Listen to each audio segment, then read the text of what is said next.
been 6 years now since we've been locked in with the hiss. I don't care about your day job. If you can hold a gun and use a tool, Firebreak needs you. I'll be frank with you, this ain't an easy shift, but at least you won't be alone. Your fellow Firebreakers will have your back. Fighting together, fixing together, and hell, even showering together. If you can stand your ground and stick together, it'll be more than enough to survive.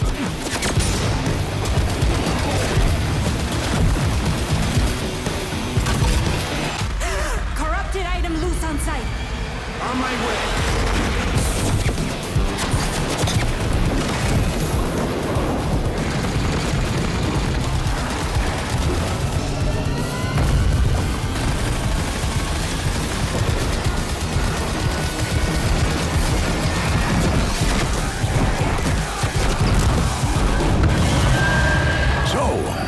That's the job. Sounds simple enough.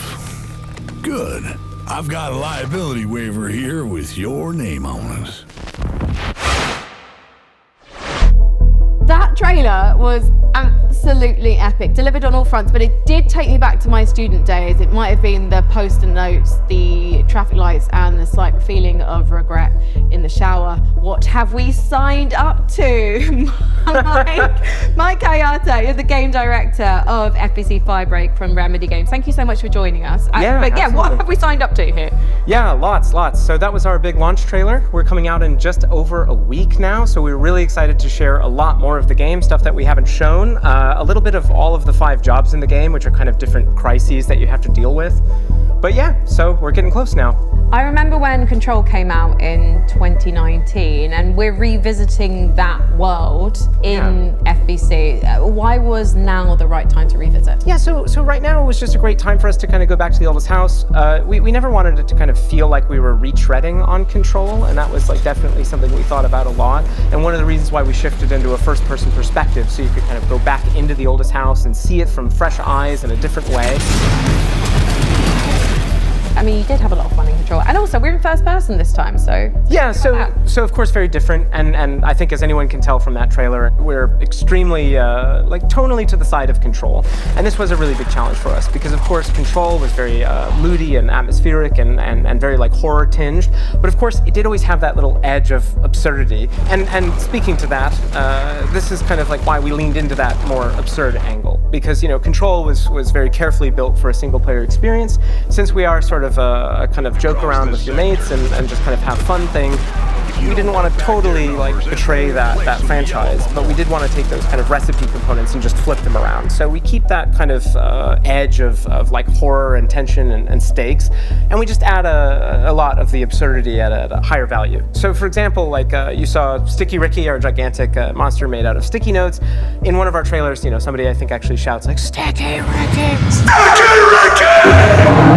Which was to us very, very funny, but that character, completely terrifying. And Sticky Ricky is joining us today. Yes. He's just getting himself together, and maybe he'll answer a few of my questions. Say I don't necessarily have 3 straight-up fraggers on my team. Are there roles that we can adopt in this game? Yeah, absolutely. So the game is kind of built around a trifecta of kind of saved loadouts that are centered around tools. We call these crisis kits, and each one was developed with a different playstyle in mind. So we have one that kind of shoots these gigantic like liquid globules you saw in the trailer. And this is for the person we always just imagine almost like Scarface, like I don't really care, I just kind of want to, you know, paint the world with something. And then we have another one which is a tool that kind of looks like a pogo stick mixed with a defibrillator. And you might be surprised, but we always thought this is like a precision and tactical instrument just because you can kind of relocate yourself and move around easily. And then we have the last really complex tool, which is literally just a wrench. It's just a wrench, it's a gigantic piece of steel. So we made a lot of active decisions to try to get people right into the gameplay. So that's at the cost of some direct storytelling, but we haven't scrimped any on the world building and the big narrative and what it feels like to be inside of the oldest house. We do associate Remedy with these big narrative games, so much imagination, atmosphere, obviously Alan Wake, obviously Control. Sure. So this feels like a new departure for you guys moving into this space. So why? Yeah. And to be clear, it's fundamentally different. You shouldn't go into this game whatsoever expecting those types of experiences, which, by the way, I personally adore. I started Remedy as a massive fan of Remedy, so this isn't a pushback on that type of experience.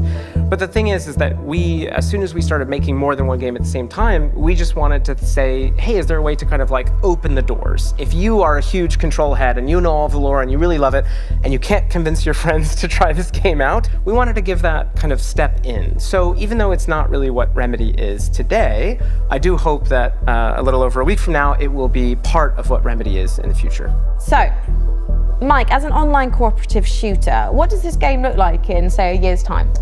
Yeah, that's a great question, especially because, the online space, I think a lot of people treat it very differently. One of the big things that we're about is avoiding kind of like FOMO, like engagement. You don't need to check in every day. We're not going to kind of add a timed battle pass. So if you come in on day one and you come back to us a year from now, all you're going to see is all the great stuff that we add. And speaking of that, already in this year, we're going to add 2 more jobs. That adds to the other 5 game modes that we ship with, already growing it by about 40% by the end of the year. We've got additional endgame systems and lots of plans. I'm just pitching, it's a stapler, like opened out and it just... Okay, I have news for you. There is a stapler in the game. I'm a genius. So in the game, actually in that trailer, you probably saw that big traffic light. That's actually called the red light. It's an altered item you may have seen in Control. It's now corrupted by the hiss, and in certain settings, it can show up and kind of hit you with a big red light. You're not allowed to move until it gives you a green light. There's another one, which is a stapler, which if you are a super Control nerd, you might remember from some of the posters in the oldest house, is that a stapler and altered item, and then you see a nice little clip art of a stapler. Well, that stapler actually shows up, and it kind of behaves like a fly. It sort of like buzzes around your face and gives all the enemies a lot of additional health. So yeah, there you go. Where can we sign up? Yeah, lots of ways to play this game. Of course, we're on all the major consoles, on Epic Game Store, or you can head over to Steam where you can wishlist the game today. It comes out June 17th. Grab your friends, and we hope to see you there. Well, go on then. Go clean the oldest house. Sign up today. Thank you so much, Mike, and yeah, thank you. Good luck.